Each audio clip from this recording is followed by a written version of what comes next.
Apex Scholars, and welcome to week 9. Our announcements for today are to make sure that you are all set for winter registration, as that will open next week. So if you have any questions, make sure you're reaching out to your advisors this week to get those questions answered so you're all set to go come registration. Also, a friendly reminder that the university is closed on November 3rd.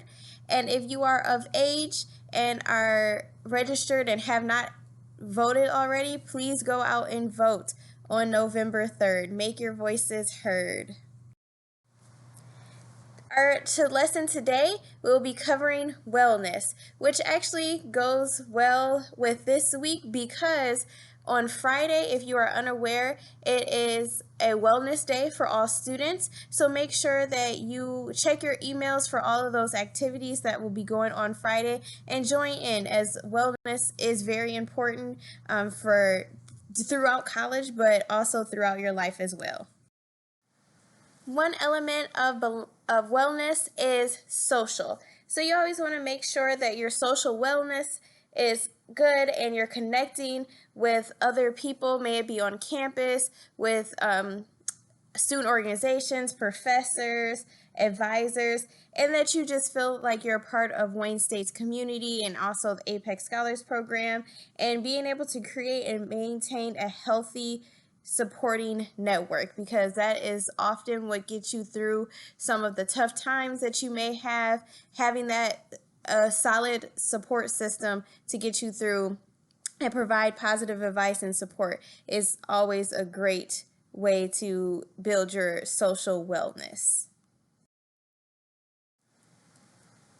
Psychological and emotional wellness as well. So people with healthy emotional wellness usually feel confident and in control of their feelings, behaviors, and also are able to handle life challenges. Because in life, there might be things such as COVID-19 where you never saw in a million years coming our way, and we have to be able to navigate that and navigate the changes that we have in our lives.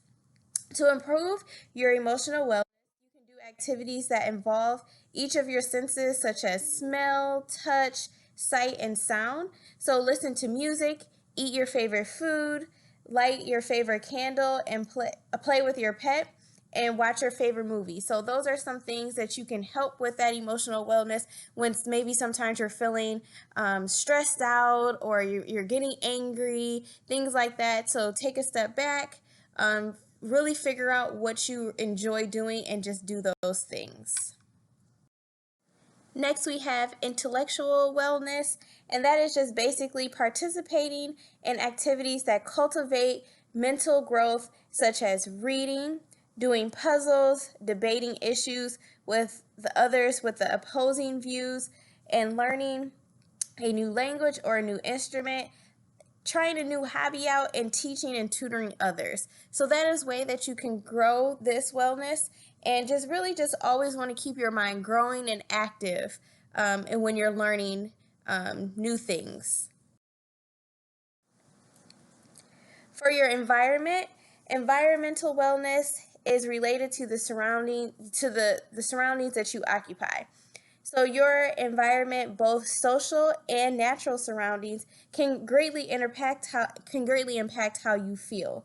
So meaning that if you feel that clutter sometimes, so some people thrive in clutter, some people don't like clutter. So if you are one of those people who need to sit and declutter in order to feel comfortable in your space, take time to do that and make sure that you do that so you can feel good and organized, and so you feel safe in your environment as well.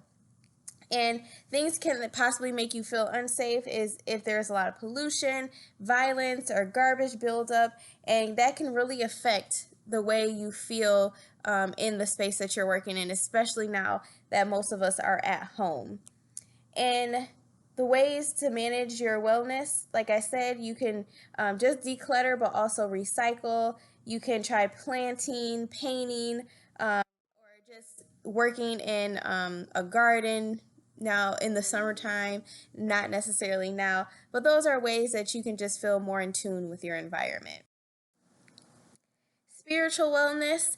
So that can just be exploring the meaning of life. Who are you? Just exploring why do you exist?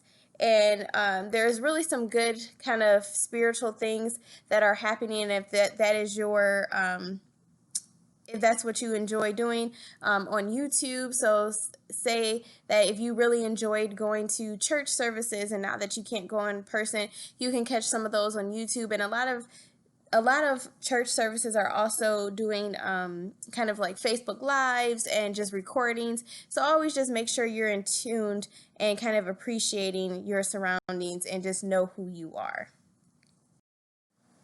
Your financial wellness. This may be one of the reasons you decided to come to college, so you can get hopefully a good job when you graduate college, and then you can provide for yourself. So some options and some ways that you can manage your financial wellness include having a household budget. So if you need a household budget or just a budget for yourself, make sure you do that so you're saving money, and when things pop up, you have the money in the budget to do so. If you don't have one, start a savings account and add to it every month, even if it's small, but that over time that will add up. And also your savings, save some of your income for emergency account. Try cutting back and limiting on unnecessary expenses. So if you feel that it may be cheaper if you buy your groceries and cook things and cook meals throughout the week instead of going out every week, try to put that into your budget so you can avoid spending unnecessary money. Avoid credit card debt.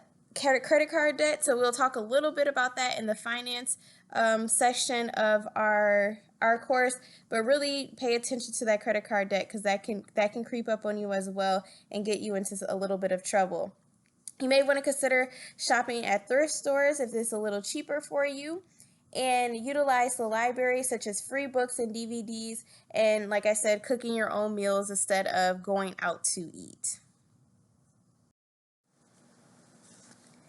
Behaviors that promote wellness. Try out, if you haven't, or if you've never have, or if you don't, try at least exercising 3 times a week for at least 60 minutes. I think that will really, most time people show improvements. And if you feel that I can't do that because I don't have time throughout the day, try to wake up a little earlier. So for example, myself, I've tried to wake up at 5 o'clock and either go outside and get a jog on or a walk, or do yoga, do some meditation, but really focus on that time in the morning. So when I find myself maybe having things to do in the afternoon, I already have that workout, that exercise already done for the day, and I have more time towards the end of the day to do other things. Eat a variety of foods from all food groups. So I know vegetables may not be the best thing or maybe not be the favorite thing for everybody to eat, but try to at least incorporate something green. That's what I've always heard, to incorporate at least something green into every meal or every snack. So maybe in the morning you can eat a half an avocado. For lunch, you can snack on or eat a salad or snack on some celery or cucumbers. And then for dinner, incorporating another green vegetable such as broccoli or asparagus or Brussels sprouts. Try eating a diet low in fat, cholesterol, and sodium, because none of those things are good for you. And also is not included on here is sugar. Sugar gets me in trouble every time, so try not to include those things.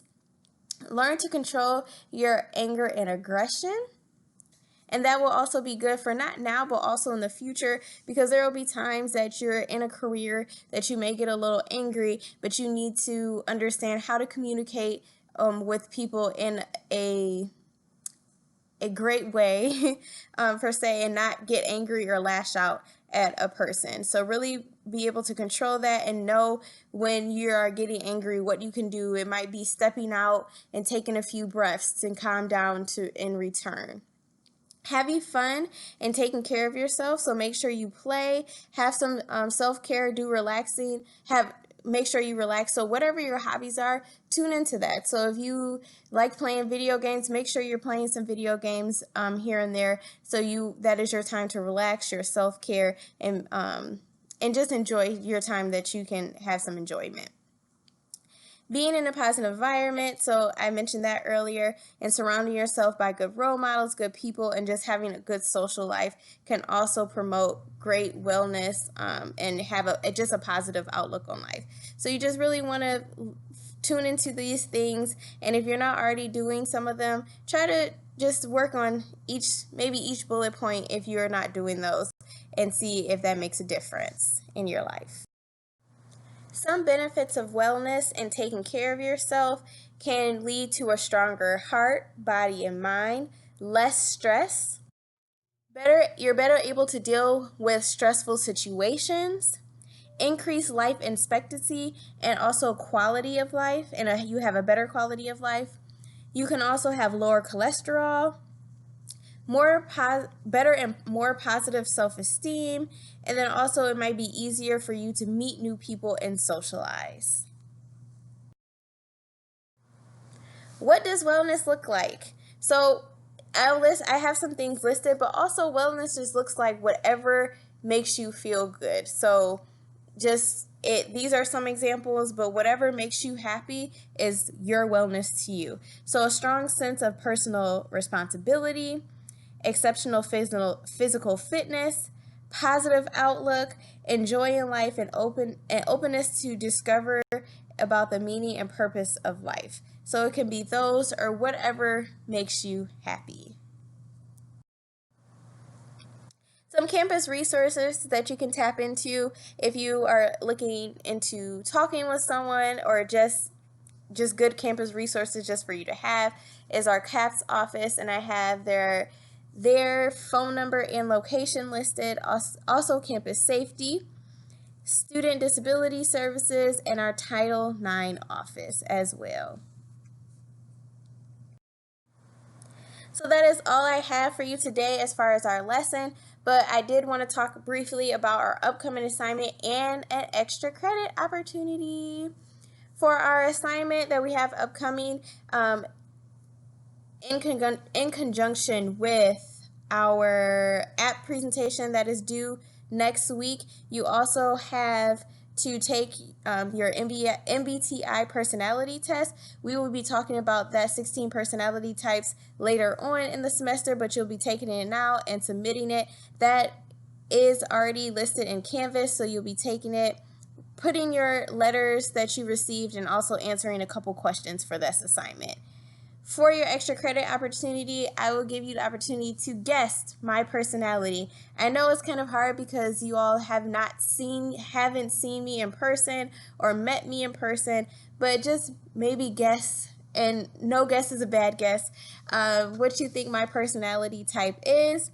And you will receive 10 points for submitting an answer, and then another 10 if you guess it correctly. You can submit all of your guesses and answers under the extra credit tab in this module. It won't have anything else listed or any instructions. It'll just say extra credit, and you'll be able to type in the text box of what personality type you think I am. And one of the reasons too, not putting in instructions, so I can ensure that people are watching lecture videos. So that means if you have got here and then you're answering extra credit, then I know that you have watched this lecture video. But if you have any questions, feel free to email me and I'll answer any of questions that pertain to the upcoming assignments or the extra credit opportunity. Thank you all for listening, and I will talk to you later. Please participate in some of those activities that the university will be hosting on Friday, and stay healthy and practice your wellness.